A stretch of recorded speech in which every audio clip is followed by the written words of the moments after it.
এত বড় ড্যাগে কি রান্না হচ্ছে? দেখতে যেন খাবার, কিন্তু আসলে এটি খাবার নয়। দূর থেকে দেখলে মনে হয় যেন কোনো উৎসবের জন্য রান্না হচ্ছে।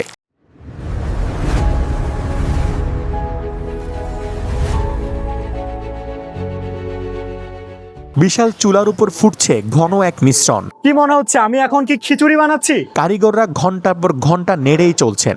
এরপর সে মিশ্রণ আরেকটি চুলায় যায়, আবার নাড়ানো হয়, তারপর লোহার চামচ দিয়ে কেটে ছোট ছোট অংশ করা হয়। কিছুটা ঠান্ডা হয়ে গেলে শুরু হয় সবচেয়ে মজার কাজ। কারিগরদের নিপুণ হাতের একের পর এক গোল আকার নিচ্ছে সেই বস্তু। এমনি করে সময়ের সঙ্গে অনেক কিছু বদলেছে। বাজারে এসেছে অসংখ্য আধুনিক সাবান। হাতে এটা দেখে কি মনে হচ্ছে ওয়ার্ল্ড কাপ? এটা মোটেই ওয়ার্ল্ড কাপ নয়। এইভাবে তৈরি হয় চট্টগ্রামের ঐতিহ্যবাহী যে সাবানটি দেখছেন, বলুন তো এটির বয়স কত? 10 বছর, 20 বছর, 50 বছর? না, এই সাবানের বয়স হলো 100 বছর। এটি হলো বাংলা সাবান, যা অনেকের কাছে গোল্লা সাবান নামেই বেশি পরিচিত। বড় ডেক দেখছেন। সাবানের উপকরণের যে জিনিসগুলো আছে সেই জিনিসগুলো এখানে চুলার মাধ্যমে জাল দেওয়া হয় এবং সেগুলো দিয়ে কিন্তু মিক্স করা হয় বিভিন্ন চর্বি বা উপকরণ যা আছে। একদম হালুয়ার মতো মনে হচ্ছে, পরোটা দিয়ে খেয়ে ফেলা যাবে। ভাবতে পারেন আধুনিক এই যুগে এসেও এখনো সাবান তৈরি হয় মানুষের হাতের স্পর্শে। এখানে নেই কোনো রোবট, নেই কোনো মেশিন। সম্পূর্ণ সাবানই তৈরি হয় দক্ষতা, অভিজ্ঞতা আর ঐতিহ্যের সাথে। সময়ের সঙ্গে অনেক কিছু বদলেছে। বাজারে এসেছে অসংখ্য আধুনিক সাবান, তবুও শত বৎসরের এই বাংলা সাবান আজও নিজের জায়গা দখল করে রেখেছে। 38। মানে 38 বছর ধরে আপনি এখানে আছেন? হ্যাঁ, আমি এখানে। আপনি ছোটবেলা থেকে এখানে হ্যাঁ, সাবান? ছোট থেকে আমি এখানে ঢুকছি। হালকা পাতলা করতে করতে আমি এই কাজ শিখে ফেলছি। ধরেন এই সাবান তৈরি করতে কত আইটেমের জিনিসপত্র লাগে? হয়তো এটা তৈরি করতে আপনার এখানে প্রায় 4-5 আইটেমের এগুলি আপনার মেডিসিন লাগে। এখানে একটি সাবান 500 গ্রাম, দুইটা সাবান 1 কেজি। এখনো পুরনো পদ্ধতিতেই দক্ষ কারিগরের হাতে তৈরি হয় প্রতিটি সাবান।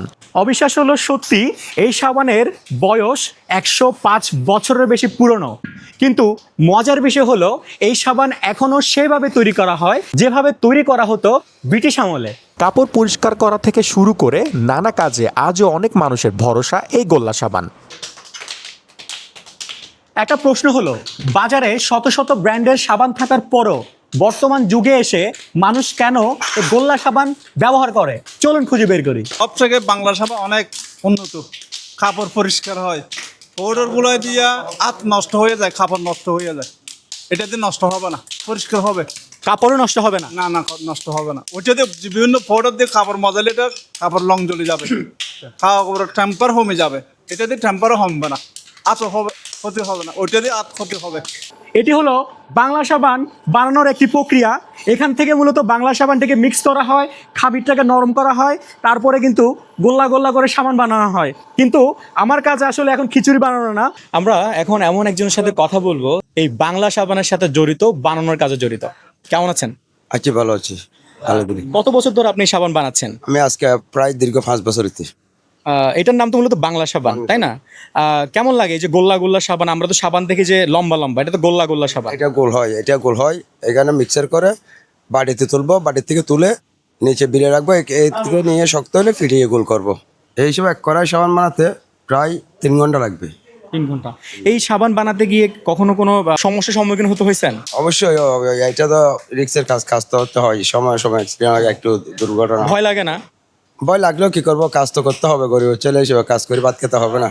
কাজ যখন এটা শিখছে, এটা তো অবশ্যই করতে হবে। আচ্ছা, আমরা কথা বলতেছিলাম এই সাবানের একজন কর্মকর্তার সাথে, যিনি এখানে প্রায় 5-6 বছর ধরে কর্মরত আছেন।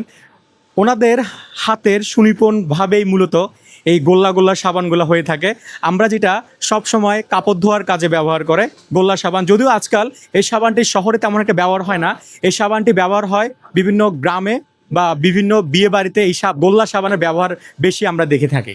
এখন এই সাবানটি কিন্তু একদম নরম, মাত্র চুলা থেকে তোলা হচ্ছে। এটি ঠিক এরকম লোহার বাটিতে করে রাখা হয়, ঠিক এইভাবে নিয়ে একটা জায়গায় জমা হবে। এরপর যখন এটা অনেকটা শক্ত হয়ে যাবে তখন এগুলোকে পিটিয়ে পিটিয়ে গোল করা হবে, এটা আরো বেশি গোল হবে। এরপরে কিন্তু এই সাবান চলে যাবে আপনার কাপড় ধোয়ার কাজে। এক সময় মুদির দোকানে এই সাবান 4 টুকরো করে বিক্রি করা হতো। আপনাদের অনেকেরই হয়তো সেই দিনের স্মৃতি এখনো মনে আছে। এই যে দেখছেন লোহার চামচ, এই লোহার চামচকে দিয়ে মূলত এই সাবানকে এভাবে পিটিয়ে পিটিয়ে গোল করা হয়। এরপরে প্যাকেট করে বাজারে পাঠানো হয়। আমারটা কি গোল হয়েছে? আমারটা গোল হয় নাই।